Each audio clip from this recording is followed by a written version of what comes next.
tarde a todas e a todos. Obrigada pela presença e pela participação.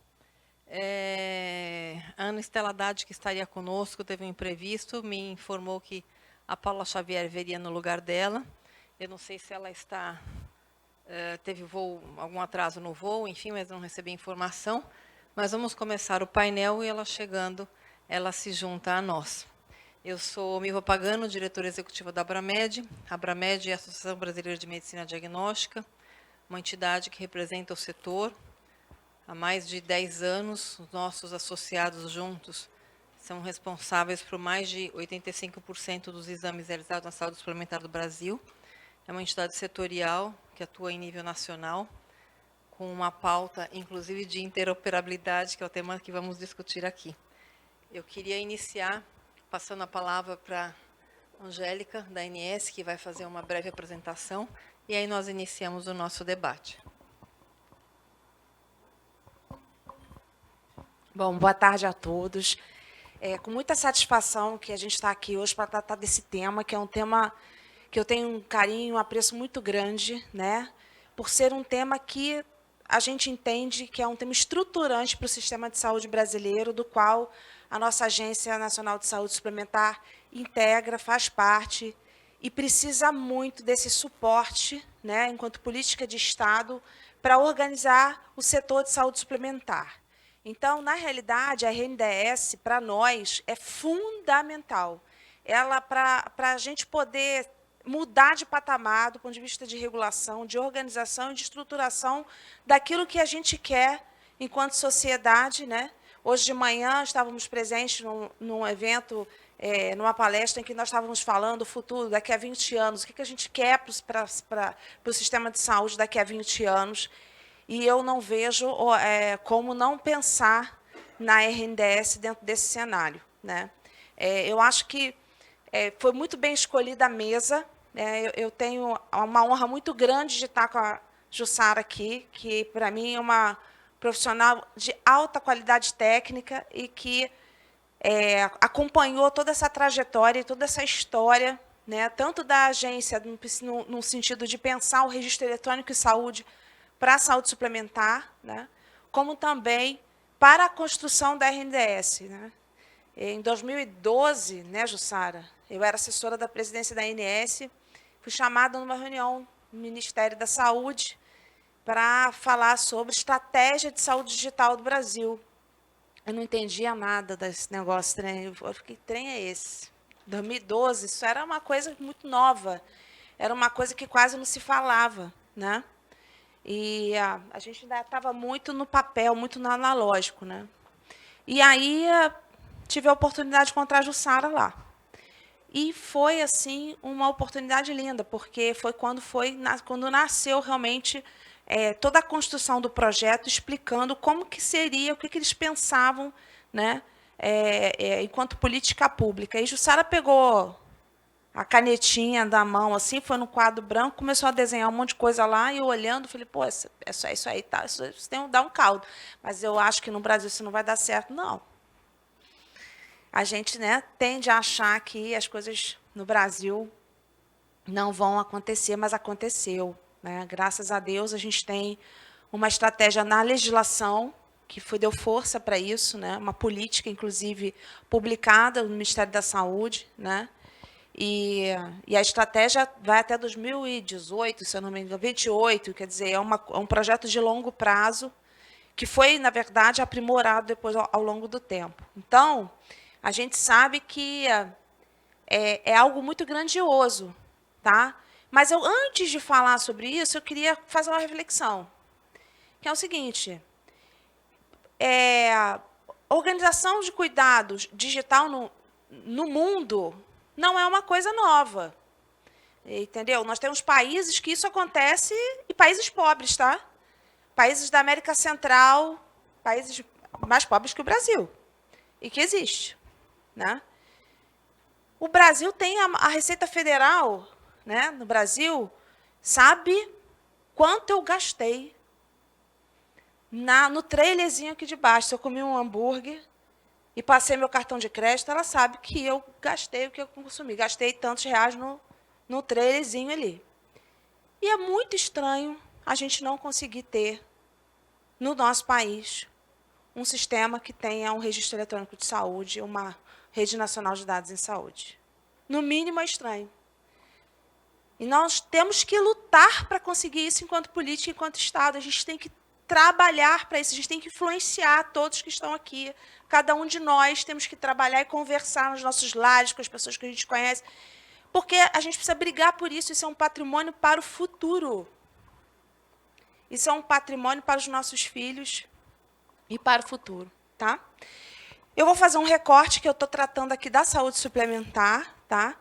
Então, a importância desse trabalho para a saúde suplementar é fundamental, porque hoje a gente sabe qual é a realidade do setor de saúde suplementar. Os últimos 10 anos, a gente tem um condomínio, eu falo condomínio, o pessoal fica de 50 milhões de usuários que está pagando 150% a mais de mensalidade. É isso. Nos próximos 10 anos, se a gente não fizer nada, o que vai acontecer? Nós vamos ter mais 150%? Muito mais, porque vamos estar mais envelhecidos.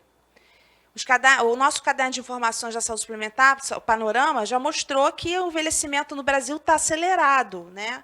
Os próximos 20 anos, hoje, a maior parte da população está nos 39, 40 anos, dentro da pirâmide da saúde suplementar. Tá? Não estou falando da pirâmide etária do Brasil, mas da pirâmide etária da saúde suplementar. Essa turma que está hoje na faixa de 39, 40 anos, daqui a 20 anos vai estar ficando idoso, né? Vai ganhar o título de cidadão idoso, 60 anos, 60 a mais. E, na legislação, se não mexer, vai todo mundo tomar um reajuste bem pesadinho. Então, como é que nós vamos fazer? Se a gente não fizer nada, o futuro é catastrófico. Essa é a realidade.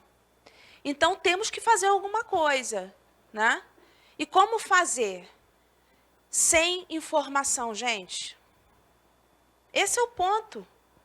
Se eu não tenho informação, eu não consigo gerir nada. Eu não consigo decidir nada. Se a informação está fragmentada, o meu poder de decisão é mínimo. É decisão enviesada, decisão equivocada. Eu não sei aonde eu vou investir, eu não sei como integrar, eu não sei onde complementar. Aí se discute o que é saúde suplementar, qual é o papel da saúde suplementar, se a gente tem que trabalhar no tudo, no todo, se a gente complementar, se a gente... Enfim, qual é o papel do sistema de saúde brasileiro? Não tem como pensar isso se a gente não tiver informação. E a RNDS constrói esse cenário para a gente, do ponto de vista de macropolítica, e do ponto de vista de política regulatória setorial da saúde suplementar, ela nos ajuda também a ter a visão do setor de saúde suplementar como um todo. Por isso que não faz sentido que a saúde suplementar esteja descolado da RNDS. Não faz sentido que a agência criasse um prontuário da saúde suplementar, porque nós somos um país único, e um país em que quem usa o sistema suplementar tem direito a usar o sistema público. Tá? Então, acho que esse é um ponto importante. Então, hoje, né, a gente participa da RNDS, a DIDES tem um representante, a DIDES é a Diretoria de Desenvolvimento Setorial da qual eu participo, né, e a gente tem aí a estratégia que vai até 2028, como foi colocado aqui. Tá? Esse documento da RNDS é público, na página do Ministério da Saúde tem muita informação, recomendo a leitura.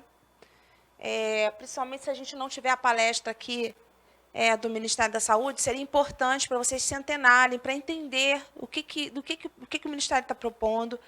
É um trabalho super interessante, de pessoas comprometidas, de pessoas que estão se dedicando, fazendo reuniões, tentando estruturar e organizar. Tá? Então, acho que isso é importante para a gente ficar atualizado. Tá?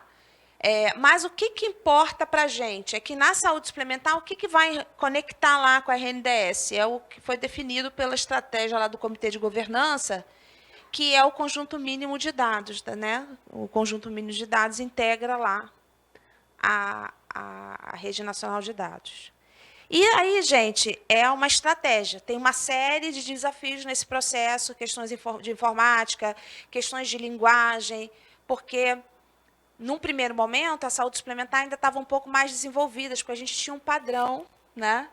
O Ministério também avançou na padronização das informações deles, mas o que é um procedimento na saúde suplementar não é igual ao que é um procedimento, né, lá no SUS.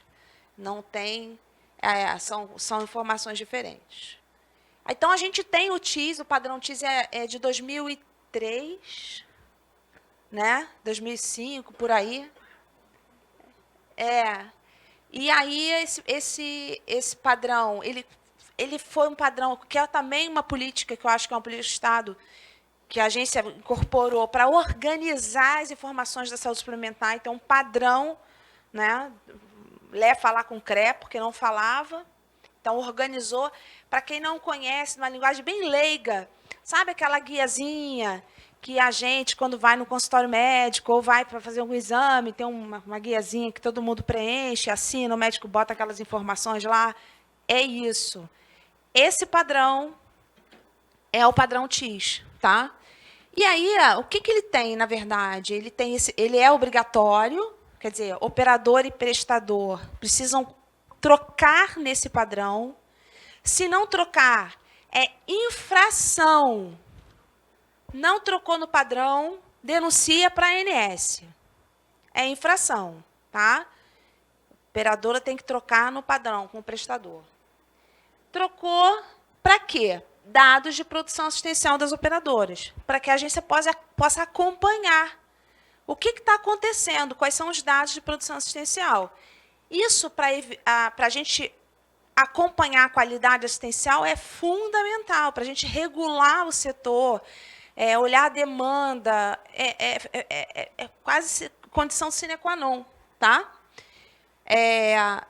Qual é a diretriz? Né? Interoperabilidade entre sistemas de informação preconizados pela agência e pelo Ministério. Qual a ideia é reduzir essa assimetria de informação que existia, até porque cada coisa, se cada um fizesse de um jeito, essa informação nunca chegaria para o órgão regulador e nós nunca poderíamos entender numa política regulatória, porque a regulação da ANS tem uma estruturação, regulação econômica e regulação assistencial. E isso está dentro desse eixozinho aqui que sustenta a regulação, que é a regulação assistencial.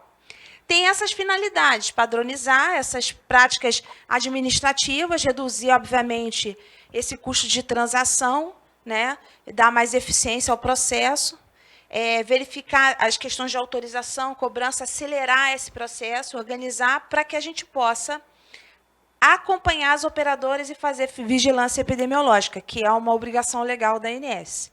Botei em vermelho, botei taxado, por quê? Porque a agência não consegue fazer isso. A lei estabelece que a agência tem que fazer isso, mas a agência não consegue fazer porque a agência está impedida por uma decisão judicial que a agência tomou na cabeça, em 2010, que impediu a agência de receber os dados do diagnóstico dentro das guias. E aí, por conta dessa catástrofe em 2010, hoje a agência não tem condições de fazer análise epidemiológica da população. Isso é uma situação que nós buscamos resolver. É uma situação que a gente gostaria muito, e aí a gente fala publicamente também, porque assim como eu defendo a RNDS, eu defendo também que a agência tenha o CID dentro da TIS. É quase uma hashtag eu amo o CID dentro da TIS, entendeu? Se vocês puderem marcar isso nas redes sociais, vamos criar um movimento, eu amo a RNDS, bora CID dentro da TIS, e vamos ver se a gente consegue, de alguma maneira, transformar esse cenário, que hoje é muito ruim. Porque eu gostaria de que o órgão regulador da ANS, como beneficiária, que a ANS tivesse a minha informação. Não faz sentido que a atendente da clínica que eu vou para fazer um exame, ela tenha essa informação. Não faz sentido que todas as pessoas do laboratório, todas as pessoas que transacionam lá, tenham essa informação, e o órgão regulador, que faz a política pública, que pensa enquanto Estado ali ajudar, né, aonde a gente precisa atacar, ele não tem essa informação. né? É fundamental ter o número de diabéticos, fundamental ter o número das comorbidades. A gente tem isso, tem de uma maneira autodeclarada, não é da mesma forma. A gente queria ter de uma forma assertiva, de uma forma íntegra, uma informação mais fidedigna, né? Porque a gente tem que trabalhar com confiabilidade de informação. Então, a melhor forma da gente ter essa confiabilidade de informação é dentro da TIS. Para compor essa historinha que a gente chama de RES, que está desde a primeira agenda regulatória da ANS, que foi em 2010. E que Jussara estava lá. Então, o padrão tem essas mensagens, né? São universos diferentes. Essa é a mensagem que rola entre prestador e operadora, tá? O padrão definiu essa mensagem. Elegibilidade, verifica a elegibilidade, responde à verificação de elegibilidade, aí vê se autoriza solicitação do procedimento, resposta lá da solicitação, vai para o faturamento, porque tem que ir para o faturamento, envio de guia, demonstrativo de análise, demonstrativo de pagamento, vai para o faturamento. Glosou? Aí tem o recurso da glosa, enfim. Isso aqui é como troca o prestador com a operadora. A ANS vê isso aqui? Não. Isso aqui é um babado forte que acontece entre operador e prestador. A agência tem uma outra mensagem, que é essa aqui, que trocou aquele babado forte lá, manda para a ANS essa informação que está aqui, que é o que a gente precisa para a análise nossa aqui da agência. Cobrança recebida, pagamentos, informações de itens fornecidos diretamente aos beneficiários. O beneficiário recebeu um medicamento por fora. Tem a discussão, né, do reembolso, né? Foi lá e teve um procedimento que foi um reembolso. Então, vai entrar aqui, né? Aqui embaixo. Então, é uma forma da gente obter as informações para a análise regulatória da ANS. E aí, com base nesse padrão TIS, a gente tira o conjunto mínimo de dados que vai para o Ministério da Saúde. Tem alguns desafios, né? Primeiro, o que eu falei aqui, são informações diferentes. As informações da saúde suplementar roda numa lógica da saúde suplementar. As informações do SUS rodam na base na lógica das informações do SUS. Então, a gente tem que fazer as duas coisas se casarem. Então, isso é algo que precisa ser cuidado e está sendo cuidado. E outra coisa, qual é o outro problema? Que vários estabelecimentos de saúde hoje, vinculados na saúde suplementar, eles não estão cadastrados no CNES, mas eles trocam o padrão TIS. Então, mesmo que o prestador não tenha um CNES, ele não vai ser impedido pela operadora, ele vai ser credenciado e vai prestar aquele serviço. Porém, para o CMD, só vale o que tem CNES. Isso é um problema de subnotificação, tá? Requer aí uma atenção para a gente observar e ter aí um trabalho de melhoria de performance de oferecimento dos CNES e de uma atualização adequada da base do CNES pelo Ministério da Saúde, para que a gente possa exigir e obrigar. Nós não obrigamos, porque a gente sabe que existe dificuldade dos prestadores de obter essa informação pelos gestores locais. E aí tem também a questão de você ter as tabelas de codificação de procedimentos que são diferentes da saúde suplementar e do SUS, ou seja, o parto na saúde suplementar é diferente do parto do SUS. Isso é um objeto só de exemplo, né? E agora está mais diferente ainda, porque existe o parto que é empacotado na saúde suplementar e o parto que é empacotado no SUS. Aí a Jussara agora está tentando padronizar isso lá no Ministério da Saúde, pelo que eu soube. Então, ela está tentando organizar a casinha, com base na experiência que ela tem na saúde suplementar. Com o SUS, ela está lá na parte de empacotamento dos procedimentos do SUS, tentando organizar essa historinha para ver se consegue ter um piloto que está rolando, ela vai falar um pouquinho para vocês. Esses são os desafios, mas, digamos assim, micros. Não entendo como desafio macro, não.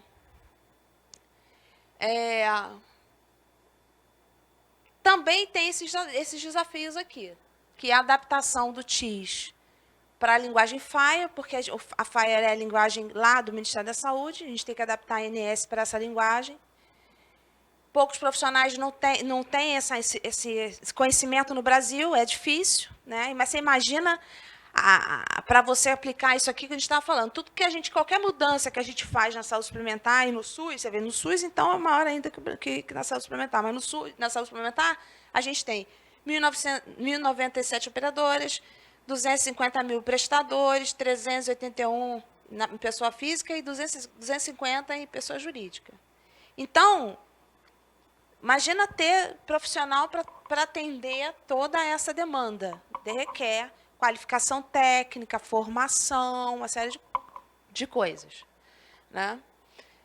A agência fez um trabalho bacana com a diretoria de produtos, que foi um PROAD, para organizar, que fez um teste, né, dentro da troca de informações da ANS, das mensagens, né, da ANS com as operadoras. Ela fez o que a gente chama de prova de conceito para mandar para o Ministério da Saúde para ver se dava certo, organizando ali essa diferença de informação de um lado para o outro. Ainda temos alguns avanços para fazer, mas nada impede que a agência encaminhe o CMD, né, Celina? Então, hoje, o que tem, de fato? A ANS está pronta para mandar o CMD para o Ministério da Saúde e para mandar também um cadastro de beneficiário para o Ministério da Saúde. É outro projeto que nós também estamos integrando para que a base lá conste a informação de que eu, Angélica, sou beneficiária de operadora de plano de saúde, qual é meu plano e qual é a minha operadora de plano de saúde, para que no meu Conecta SUS eu tenha essa informação, o Ministério tem essa informação, o gestor local tem essa informação. E o que está faltando? Está faltando que o Ministério faça a assinatura de um termo de confidencialidade, se responsabilize pelo recebimento dessa informação, porque ela é uma base de informação sigilosa e que precisa desse trânsito de governança de informação para que isso se estabeleça. Para aí, não, só começa uma outra jornada. A jornada aí, realmente, dos desafios que a gente colocou, que estão todos ali trazidos, né? Mas são desafios do dia a dia, que a gente vai vencendo. Quais são os outros desafios que são mais macros? Tem alguém aqui que possa me ajudar? Pensar? Rodar de verdade. Rodar de verdade. Porque você imagina se isso funciona no nosso país. Essa é a reflexão. Então, temos que lutar por isso, isso é um patrimônio. Tem muita energia despendida nesse projeto. Tem muito trabalho, muito sangue envolvido, muito dinheiro envolvido e muitas vidas envolvidas. As nossas próximas gerações se beneficiarão desse projeto. Então, essa é a mensagem que eu queria deixar para o final para vocês, que a gente possa deixar como um legado, que a ANS possa existir, não ser só uma coisa que eu esteja colocando aqui no papel como um projeto, mas ser uma realidade para todos nós, de verdade, e que o cidadão, na ponta, entenda a utilidade disso enquanto poder de informação. Porque quem é o maior beneficiário disso? É o cidadão. Essa informação tem que ser útil para ele, como foi a questão da vacina. Lembra quando todo mundo precisava saber quem estava vacinado ou não, ou quando foi útil para hora de viajar, né, ter o cartão vacinal e aí tinha a informação da vacina no Conecta lá, que todo mundo começou a fazer o cadastrozinho e teve a informação? Não foi útil? Então, que a gente sinta essa utilidade do poder da informação de saúde, nossa informação de saúde, estar com a gente. Que ela não esteja com um terceiro que eu dependa dele para que ele possa me dar, para que eu possa me cuidar. Então, que a informação de saúde possa realmente ser parte da vida das pessoas e possa estar realmente de posse, o cidadão possa estar de posse dessas informações. Obviamente que com todos os controles necessários, com todas as seguranças necessárias, tudo isso a gente acha que é o mínimo. E tem países no mundo que isso acontece de forma né? Tranquila. Singapura está aí para falar, para dizer aí que é possível, né? Então, a gente precisa mirar nos bons exemplos para buscar esses bons exemplos. Então, se a gente consegue ter uma Receita Federal poderosa, por que não um Ministério da Saúde poderoso, com essas informações, passando informação também para a agência também estar poderosa, poder regular as operadoras e a gente poder saber, né, quais são as necessidades do Sistema Único de Saúde, quais são as reais necessidades da saúde suplementar em relação a mapeamento epidemiológico e necessidade de coordenação e gestão do cuidado, qual é o papel do público, qual é o papel do privado, o que a gente pode fazer para integrar e melhorar isso, reduzir desperdícios e olhar para o futuro. Acho que esse é o ponto que eu queria trazer aqui para vocês e encerro a minha apresentação. Obrigada.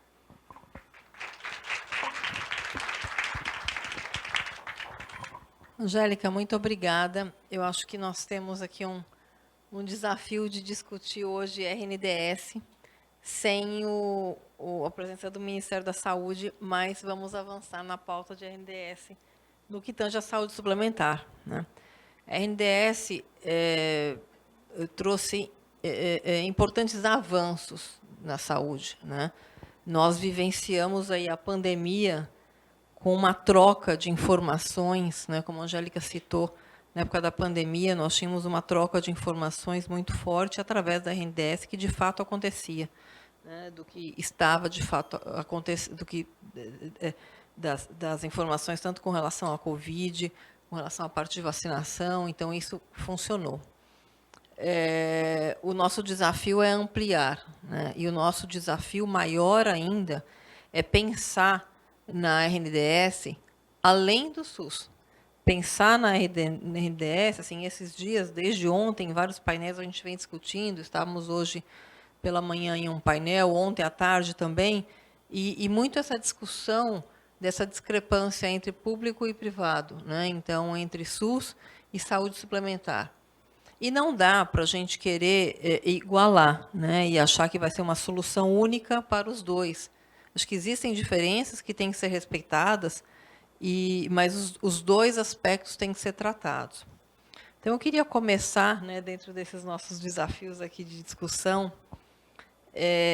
perguntando para a Jussara, né, porque a Jussara liderou aí importantes iniciativas que impulsionaram a transformação digital e de interoperabilidade no país, né? Então, construiu e vem atuando muito fortemente nisso desde então.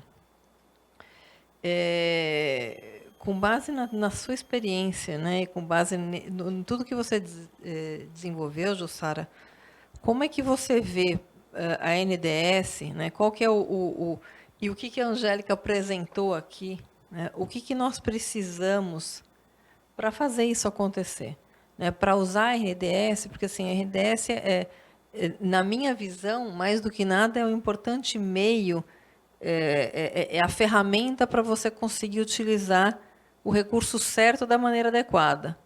Então, hoje a gente estava falando de gestão da saúde, a gente estava falando de integração de cuidado. A RNDS pode ajudar nisso tudo, né? Então, como que você enxerga, o que você acha que é necessário para que, através da RNDS, a gente realmente consiga ir além do SUS, né, e além da questão da agenda epidemiológica e promover, através da NRDS, uma melhoria no cuidado, na jornada como um todo, na gestão do cuidado, efetivamente. Boa tarde a todos. Obrigada, Nilva, obrigada à organização por ter me convidado. Como a Angélica já falou, né, e você falou também, eu tenho um histórico grande. Comecei lá no TIS, na ANS, que também foi uma padronização. Nessa época, estou aqui com outras amigas, a Celina sabe, nós fomos ao Ministério da Saúde, levando o que a gente tinha, para que eles começassem, né, porque a gente tinha feito um seminário grande, acho que era não era Banco Mundial, não, OCDE, alguma coisa dessa, que disse que a gente não deveria fazer sozinho, então que a gente deveria fazer junto com o SUS. E desde então, com isso, eu me mudei da INS para o Ministério da Saúde e tenho trabalhado nessa questão da padronização. Nos últimos 3 anos, quer dizer, no ano passado, eu voltei a ter um espaço lá para fazer essa prova de conceito lá na INS, para que a gente pudesse fazer o caminho contrário, né, se aproximar do SUS. E, no final do nosso projeto, nós fizemos várias recomendações para essa integração. Eu botei uma artezinha ali, né, do que eu ia cobrir aqui, né, porque a integração dos dados do público e privado, ele é um imperativo, né, porque nós temos um sistema que é um sistema misto, público-privado, onde as pessoas têm coberturas tanto do SUS quanto dos planos de saúde. Então, do ponto de vista do usuário, eu preciso ter um lugar onde eu tenha todas as minhas informações, e não só as públicas ou privadas. E o meu trabalho sempre, eu tenho um trabalho bastante técnico, né, de começar como é que eu vou superar certos desafios. E esses desafios, por exemplo, de tecnologias, né, que é o meu maior trabalho, né? Então, agora, eu tenho trabalhado dentro da RNDS, pelo Sírio-Libanês, através do projeto chamado PROAD-SUS, que eu não sei que vocês saibam, o PROAD-SUS é um projeto onde seis, agora acho que vão ser 7, não sei, mas são os hospitais de excelência, são hospitais filantrópicos, que trocam a parte de impostos que eles seriam devidos para serviços do SUS. Antes eram serviços assistenciais, hoje são projetos de tecnologia. Então, eu trabalho neste projeto, dentro da RNDS, eu levei para esse projeto todas as recomendações que a INS tinha feito, inclusive essas questões dos gaps, que a gente fala, né, dos débitos técnicos que resistiam em relação ao CMD e o que a INS tem, porque eu conhecia da INS, né, conheço do SUS, já trabalhamos com ressarcimento aqui, 2 pessoas aqui, sabemos como isso é difícil. Mas esse projeto, por acaso, esse projeto que a gente está trabalhando hoje, se chama International Patient Summary. É um projeto internacional, o Brasil, Canadá, vários países, a gente até fez agora um Conecaton agora na Colômbia, né, que a Angélica está falando isso, vários países já estão, o Brasil agora faz parte dessa rede, onde e aí você vai ter que trocar com todos os países, e cada país com a sua tabela de procedimento, são universos bastante semelhantes ao que nós temos aqui. E a solução não é que a INS vai usar a SIGTAP, nem que o Ministério vai usar a TUS. Né? A gente tem que ter uma forma de fazer com que eles se conversem via padrão. E quando ela falou do padrão FAIRE, e da gente ter vocabulários, né, vocabulários que podem ser comuns e que, na hora de você fazer a interoperabilidade, você consegue, eu consigo ter um tradutor no meio disso, e não obrigar a INS a trocar tudo, né? Como a gente tinha que fazer aqueles mapas do TUNEP, né? TUNEP era um mapa para a gente, todo mês, cobrar o ressarcimento. E, dentro desse projeto, eu acho que o ponto central desse projeto de integração é a gestão das terminologias. Eu tive, né, a felicidade aí de poder participar desse projeto lá, né, junto com as meninas que estão sentadas aqui, né, todas elas aqui, onde a gente fez, né, estudou muito como fazer isso. Né, e a ANS foi a primeira, né, e aqui é um elogio, a primeira instituição no mundo, né, que adotou um servidor de terminologia chamado Open Concept Lab. A ANS está fazendo, né, agora a gestão da TUS ali dentro e de todas as outras terminologias, e a gente também levou isso para o Ministério, e hoje o Ministério também publicou o terminologias.saude.gov.br usando o mesmo serviço. Isso vai facilitar com que essas informações possam ser trocadas, porque com o servidor de terminologia nós podemos fazer mapas, nós podemos fazer as coisas de uma forma mais controlada, mais precisa. E assim, para finalizar, porque eu sou uma defensora desse OCL, o OCL ele se tornou o servidor de terminologia da Organização Mundial de Saúde, e agora o próprio Estados Unidos, que também tem um sistema semelhante chamado VESAC, que é um sistema que é para... Porque, sei lá, você sabe, né? Se aqui no Brasil a gente tem o TIS, lá não tem TIS nenhum, né? Então, eles publicam os vale 7, o CMS e o Medicare e Medicaid, né? E os prestadores têm que mandar, né? Na verdade, a gente também não tem contato com o prestador, né? As operadoras têm que mandar, porque o contato do prestador é com o paciente. Porque isso aqui, a gente, assim, a ANS, ela faz uma regulação das operadoras. Então, a questão de chegar ao prestador, por isso que o prestador não quer botar o CID. Eu ia ser presa se eu botasse o CID, o CFM mandou me prender. Quando eu mandou me prender se colocasse. Então, porque ele acha que isso é informação sensível. Mas hoje, assim, você tem, através da RNDS, desse meio mais fechado, mais selecionado, onde a operadora... E aí eu não vou nem entrar nesse aspecto aqui, porque eu ia falar de projetos que querem que na hora de você fazer a portabilidade, que você possa abrir seu dado, né? E no Brasil isso é proibido, né? Isso vai ser proibido. Mas, de qualquer forma, a forma, então, que a gente resolveu trabalhar foi fazer essa questão da gestão de tecnologias. E isso necessitou a gente ajustar a TUS, mudar as coisas, que a TUS era só uma tabela, você tem que criar categorias, porque você vai, por exemplo, o SIGTAP é categorizada, né? Então, eu tenho que mapear categorias semelhantes, né? Então, a gente teve que fazer isso.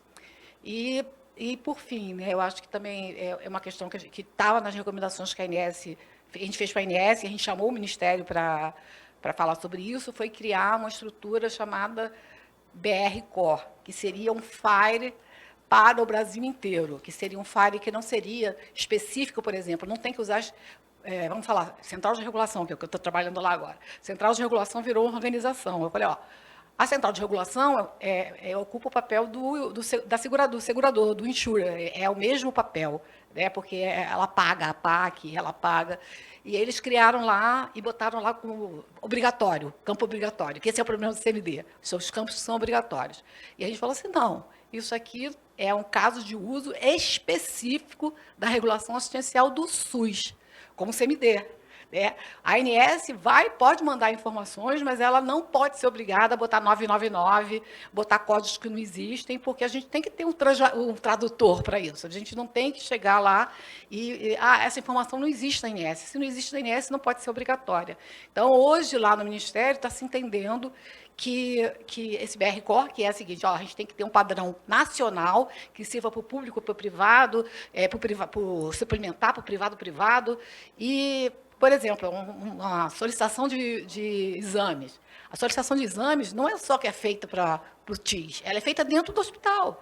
Então, eu não posso ter um padrão nacional com o RNDS que me obrigue o hospital a usar uma terminologia que só tem sentido dentro do caso de uso da RNDS, e não da ANS. Então, com isso, a gente acha, então, que vai conseguir, né, com a padronização, que é o segundo ponto, a gente vai conseguir chegar, conversar, sem ter que fazer essas questões de conversão, como é feito hoje. E aí, finalmente, a gente vai chegar aos 2 pontos lá, né, que é um que a Flávia sempre traz, né, que a gente falou do projeto, que era o objetivo do projeto, era que a gente tem que reduzir o custo operacional da saúde suplementar e do SUS, né, e liberar isso. Não é para economizar esse dinheiro, é para que esse dinheiro possa ser utilizado na melhoria da qualidade dos atendimentos. E trabalhar com isso, deve trabalhar também, né, para melhorar a padronização, ela traz melhores informações mais apuradas, mais precisas, são oportunas, e isso aí vai poder que a gente realmente monitore, faça o monitoramento assistencial, Angélica, e a gente consiga, com isso, saber efetivamente, né, e de verdade, né, o que está acontecendo e poder fazer, né, melhorar os cuidados dos pacientes. Então, teria muito a falar sobre isso, né? São projetos muito grandes, mas, basicamente, a gente trabalhou nessa linha, e a Celina está trabalhando nessa linha lá no Ministério, né? E eu acho que agora virou as coisas viraram um projeto, o OCL é um projeto da ANS, e é assim, só os elogios aí, né, das meninas daqui, tem meninos também, né, mas a maior parte são as meninas da ANS que ficaram lá, que foi um trabalho feito a muitas mãos, né? Foi um trabalho feito a muitas mãos. É isso. Muito obrigada, Jussara. Com isso, todos ganham, né? Porque na hora que a gente fala em padronização, a gente fala em terminologias, assim, não dá para ser interoperável se você não tiver padrão, se você não tiver unidade de terminologia, já começa torto. E aí, com isso, você aloca o recurso certo, da maneira certa, você minimiza desperdícios, porque a questão não é a economia pela economia, a questão é evitar o desperdício, né, e utilizar o recurso de uma maneira efetiva. Marina, já estivemos juntas em outras frentes aí falando de interoperabilidade, inclusive desses desafios. A Marina tem uma vasta experiência, a Marina foi CEO da GE e conheceu muito o outro lado e os desafios também para tornar viável a interoperabilidade do outro lado. Na sua visão, quais as tecnologias ou inovações emergentes que você acha que devem ser integradas à RNDS para garantir valor, eficiência, enfim, para tornar factível, né, esse objetivo? Primeiro, boa tarde. Obrigada, Milva, pelo convite. Obrigada ao time aqui do evento e a vocês que estão aqui. É uma delícia estar perto de pessoas tão referência aqui no mercado. Como a Milva trouxe, eu estava como CEO da GE até um mês atrás. Agora estou como consultora da saúde. Já era, né? Sendo CEO como consultora da saúde. E antes de responder sua pergunta, eu queria trazer um pouquinho, dentro desse contexto todo, o que tem sido feito pelas fabricantes e o que é necessário para a gente conseguir, pelo menos em algum momento, ter um mínimo de um equilíbrio entre a saúde suplementar e o SUS. Porque, para começar, quando eu penso em um hospital privado, uma entidade privada, ela tem conectividade, o básico. Ela tem internet, ela conecta. Você vai no SUS, na Santa Casa de Piraporinha, talvez ela não tenha nem internet, a gente está falando de integração de dados, né? Então, o primeiro ponto é gerar o acesso. Como que eu vou gerar acesso para todo mundo? Eu tenho tecnologia necessária, eu tenho a internet, eu tenho uma rede, é o primeiro caminho, que já foi um caminho muito avançado, mas tem ainda muito por caminhar. E a gente já teve a oportunidade, junto com a Ana Estela, no último painel que a gente esteve no Philips, e muito tem sido feito em relação a isso, né? A gente vê muitos projetos nesse sentido, muito tem sido tirar, talvez, algum tempo perdido em alguns sentidos e tem se acelerado bastante, mas ainda tem uma oportunidade grande para avançar na conectividade. Se a gente pega hoje os equipamentos das fabricantes, então, eu atuava na GE Healthcare, mas tem Philips, Siemens, Canon, enfim, as outras fabricantes do mercado, quase todas elas têm 90% das máquinas hoje conectadas. Então, para você também gerar uma produtividade no mercado, né? O que a gente está discutindo aqui é para quê? Porque o custo da saúde está alto. A saúde está colapsando, a gente está gastando muito mais do que deveria. E por que a gente está gastando muito mais do que deveria? Porque os dados não estão integrados. E eles não estão integrados, não tem padrão. E aí entra, cadê a interoperabilidade? Se ela não acontecer, esquece, gente. Pode mudar o modelo de negócio, plano de saúde pode mudar, pode tudo mudar. Mas não vai adiantar. Exato, precisa de eficiência.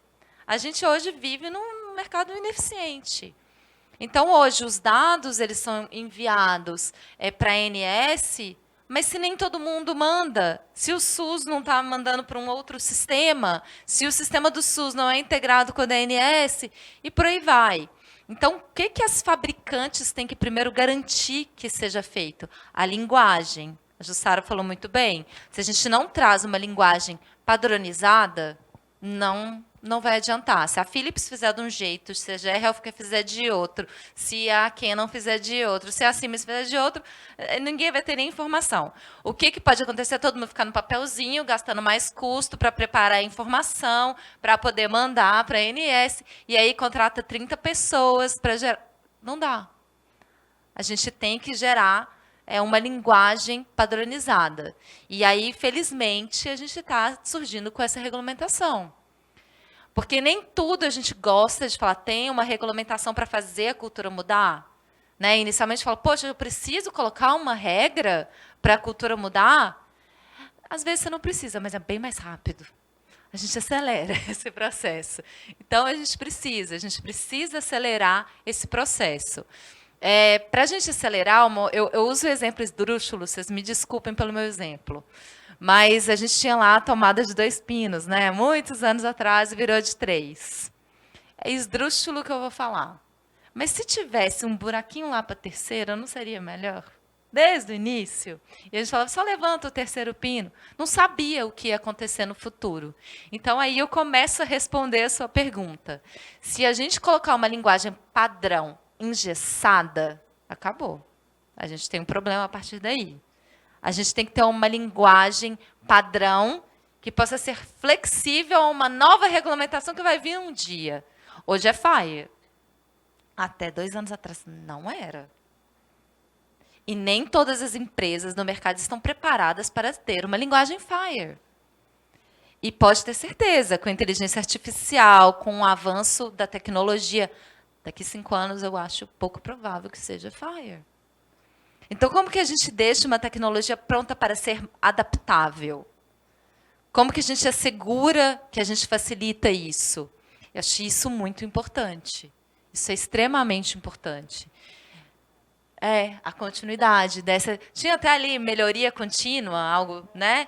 É a melhoria contínua. Então, você coloca a integração dos dados, padroniza e melhora. Continua melhorando. Então, você tem que deixar ali meio maleável. Não pode ser, pode tudo. Não pode qualquer pessoa ajustar. Não é isso. Você deixa pronto para, na hora que vir uma nova regulamentação, a gente ajusta. Porque, senão, a gente vai ter, no primeiro momento, uma economia. Uma redução de custo, nem uma economia, mas uma redução de custo. Aí, na hora que a gente tem que trocar todos os 2 pinos por 3, a gente gasta tudo de novo.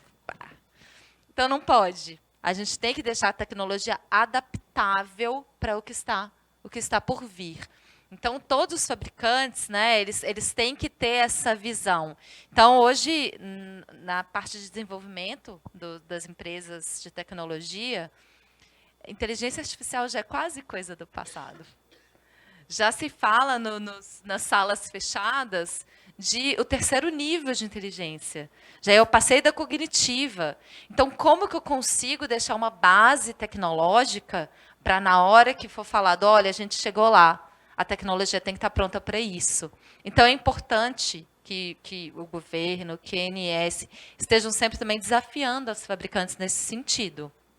Para que, olha, você está me entregando um padrão que a tecnologia que só você que conhece, que nem a gente conhece, depois vai poder adaptar, vou poder fazer uma atualização tecnológica. Isso é extremamente importante. E aí existe uma mudança também de mindset no mercado. Né, porque a ANS vindo num caminho, o governo, né, o Ministério como um todo indo nessa direção de vamos regulamentar, vamos ter uma integração de dados, é importante que as instituições, os prestadores de saúde, eles entendam a importância do paciente ter o dado. Eu acho que teve muito protecionismo, ainda existe em algumas instituições. O paciente é meu, o paciente não é seu.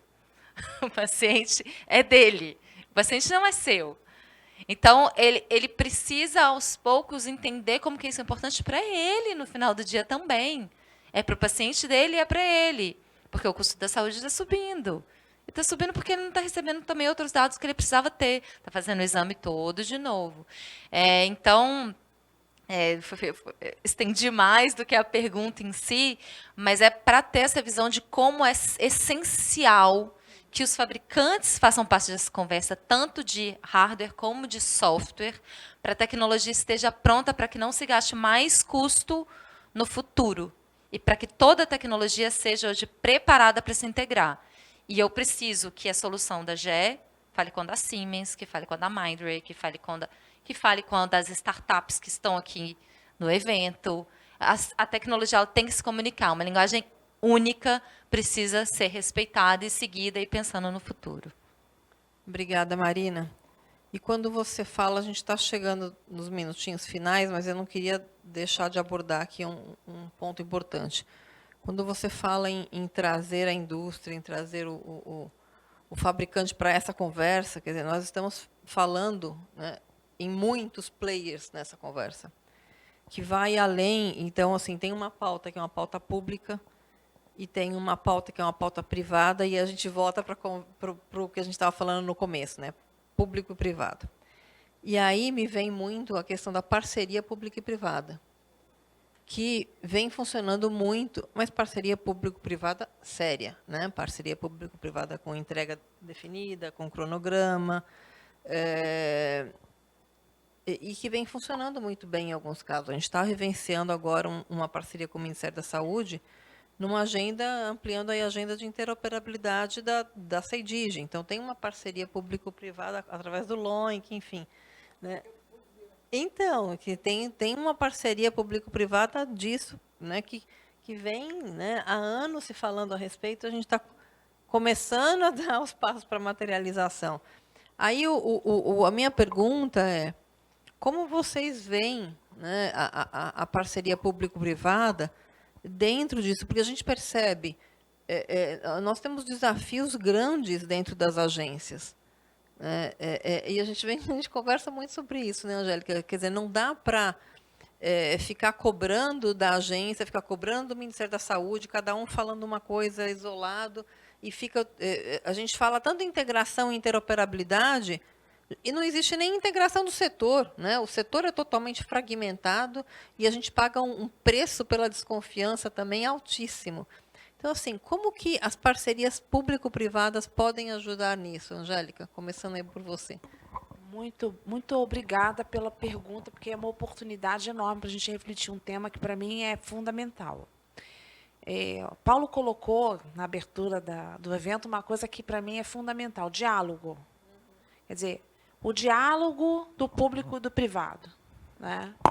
É interessante quando, mesmo sendo público, se você está regulando no setor privado, às vezes você é mal visto. Você é visto como alguém que é do setor privado. Mas eu não sou servidora pública. Eu estou regulando e estou no interesse público. Mas o setor privado quer regulação. Isso foi colocado na abertura. As agências reguladoras nasceram por um pedido do próprio setor privado. Por quê? Porque precisava ter um árbitro e precisava ter regras para o jogo, porque senão, gente, não é jogo. Sabe o que é? É matança. Vira selva. Então, para não ter selva, tem jogo. Para ter jogo, tem que ter órgão regulador. E o órgão regulador trabalha para ter jogo, não é para ter selva. E ele está dentro de uma coisa chamada função pública, de interesse público, é algo sério. E nós construímos o sistema todo. Participamos, um quarto do sistema, né, é nosso. Nós participamos de forma muito profunda desse sistema de saúde.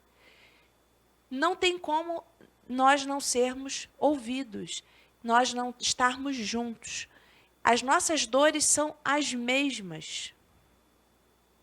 Os nossos interesses são os mesmos. Nós somos uma única sociedade. Aqui é Brasil. Aqui não é, tipo, o Brasil 1 e o Brasil 2, não. É tudo Brasil. É tudo brasileiro. E, independente de ser Brasil, saindo do Brasil, nós somos planeta. Nós estamos falando de uma saúde que a gente tem que sair e expandir para uma saúde global. A gente tem que começar agora a pensar em integração com a América Latina. A gente tem que começar a pensar uma integração muito maior. Não é só pensar no Brasil, tem que pensar em mais. Entendeu? Agora, como fazer isso? Diálogo. 2, setor privado precisa ser bem visto pelo público.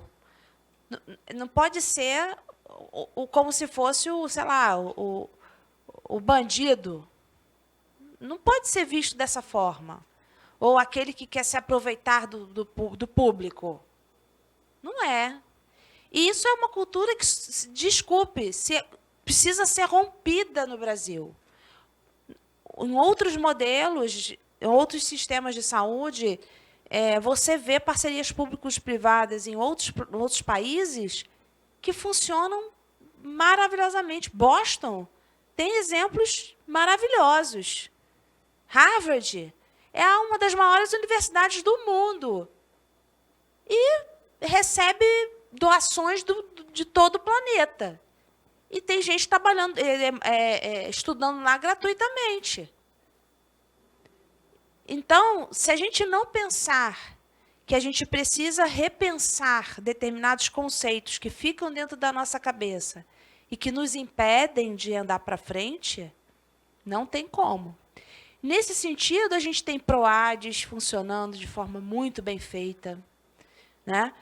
O projeto que ajudou a gente nessa discussão interna da prova de conceito foi feito pelo PROAD, que é um tipo de parceria público-privada, não deixa de ser. A gente tem exemplos de parcerias públicos-privadas aqui que são excelentes. A agência está fazendo alguns tipos de acordos de cooperação técnica para obter auxílio técnico de quem tem mais especialidade em determinados temas. Isso é muito bem-vindo, porque não dá para a gente ter tudo, né? A gente tem que importar algumas coisas que a gente desconhece. Faz parte, porque você vai treinar o seu corpo técnico, mas tem coisas que são especialidades, né? E tem coisas que eu preciso desse suporte externo para que aquilo aconteça, né? O grande nó que eu acho que acontece é que me parece que essas fragmentações acontecem porque tem gente ganhando com isso. Porque se não tivesse gente ganhando com isso, já tinha sido resolvido. Não tenho dúvida. Então, assim, você vê, a TIS era um projeto danado, 2003, lá 2005, projetaço, estava indo em 2010, pum, ação judicial, não pode o CID. Desculpa, gente, isso é angustiante.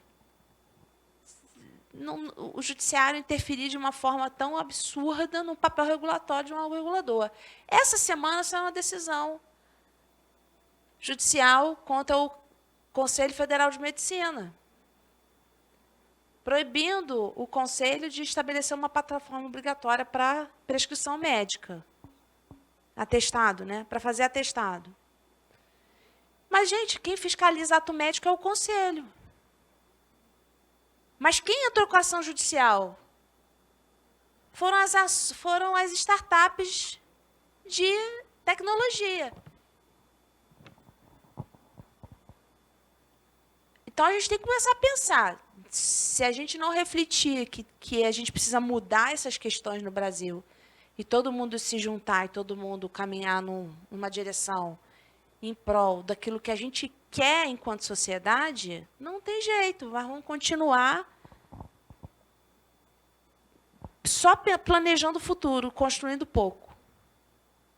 E o poder de realização do privado é bem mais forte do que o público, porque o público tem as limitações orçamentárias, as limitações naturais do processo.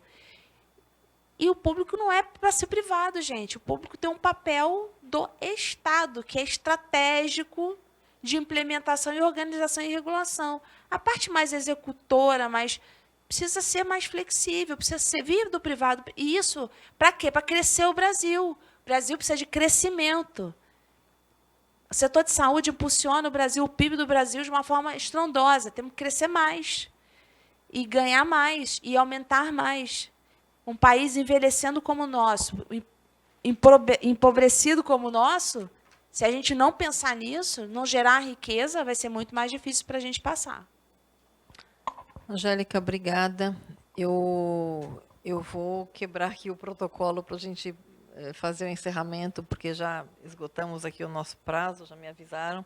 Cada uma de nós temos um painel na sequência, mas queria agradecer a todas, né? Eu acho que é interessante a gente falar muito em diálogo, e eu queria elogiar aqui também um painel 100% feminino, né? Porque nós estamos vendo painéis 100% masculinos.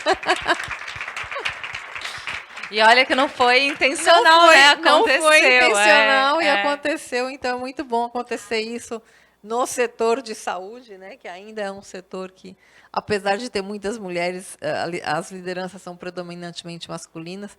E quando a gente fala em diálogo e cooperação, né, está muito ligado também a habilidades femininas, né, digamos assim. Então, assim, se cada uma quiser deixar uma palavra rápida de finalização, só para a gente realmente encerrar.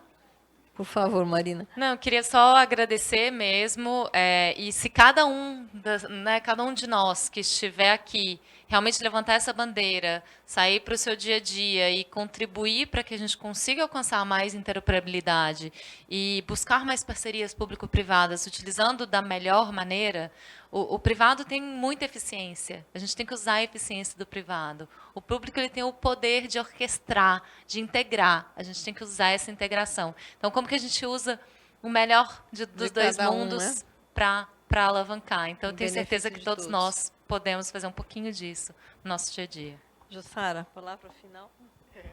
Também queria agradecer, né, estar aqui com todas vocês, todas, né, com todos meus amigos de muitos anos. E eu queria dizer uma coisa, eu tenho vários chapéus. Um chapéu que eu tenho, e eu acho que é onde também o privado pode trabalhar. Existe uma organização de padrões que criou o FAIRE, e o FAIRE não é uma linguagem, é um padrão de estrutura de dados, tá? Linguagens no MED-CT, mas eu não tive nem tempo de falar sobre isso aqui, mas é o HL7 Brasil. O HL7 Brasil está trabalhando, a gente já está com um grupo, as farmas estão muito lá, né? Então, a gente, é essa questão, o HL7. E o outro lugar é a Sociedade Brasileira de Informática e Saúde. Nós temos uma Sociedade Brasileira de Informática e Saúde do Brasil, e eu convido todo mundo que tá nessa área para trabalhar.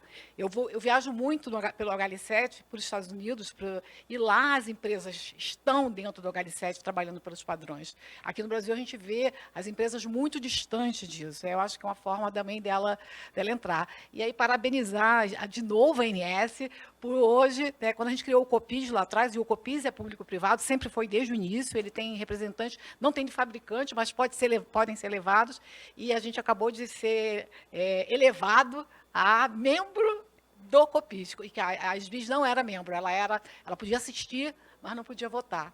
Então, isso na ANS, sempre a gente teve essa questão de regular, a DIDES, né, dessa coisa de regulação por incentivo, trazer o mercado para ele fazer junto com a gente. Sem o mercado, né, sem a Abramed, sem o professor Gastão, né, que levou, a ANS ajudou essa tradução que foi feita lá atrás. O Wilson ficou com isso durante muito tempo, e hoje a Atualpa, que trabalhava comigo, né? A Atualpa, que trabalhava com a OC, que hoje está liderando esse projeto do LOINC. Mas o LOINC foi um trabalho feito, né, na época do DASA, era do Gastão, e a Celina até trabalhou nisso. Nós trabalhamos nessa primeira tradução, essa que está pública, junto com a Abramed. Muito obrigada, Jussara. Obrigada, Angélica. Obrigada, Marina. Obrigada a todas e a todos. Vamos juntar aqui para